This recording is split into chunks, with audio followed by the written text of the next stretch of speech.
In today's video, I'm going to teach you how to insert a payment method in Weebly. If you find this useful, consider subscribing and liking the video. Let's jump right in. First things first, you'll want to start by logging into your Weebly account. Head over to the Weebly website and enter your email and password. Once you've done that, give it a moment and you should find yourself on your account dashboard. Now that you're logged in, the next step is to navigate to the settings. Look for the Overview page, which should be your starting point once you're logged in. On the sidebar, you'll see a tab labeled Settings. Go ahead and click on that. Once you're in the Settings menu, you'll want to select the Checkout option. This area is crucial because it's where you'll manage all aspects of transactions and payment options. It's like the control center for managing how you get paid, so take your time to familiarize yourself with what's there. Now that you're in the Checkout section, you'll see options to connect a payment processor. This is where you'll choose which payment processing system will work best for your business.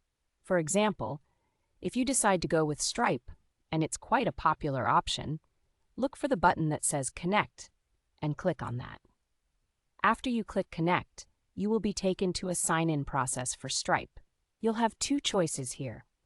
If you don't have a Stripe account yet, you can follow the prompts to create a new account. The steps are user-friendly, so you shouldn't have any trouble. But if you already do have a Stripe account, there's an even easier option for you.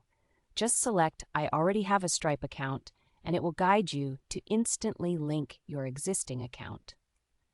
There are additional steps that might pop up, depending on whether you're creating a new account or linking an existing one.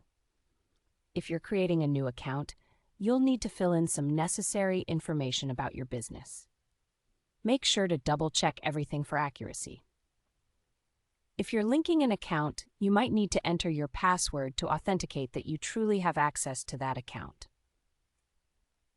Once you've successfully connected your payment processor, you should see a confirmation message on your screen. And just like that, you've inserted a payment method into Weebly.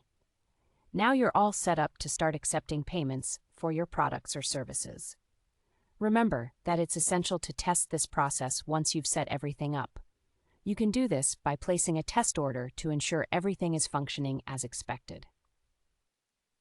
I hope this tutorial has been helpful in guiding you through the steps of inserting a payment method in Weebly. If you have any questions or need further clarification, feel free to drop a comment below, and I'll be happy to assist you.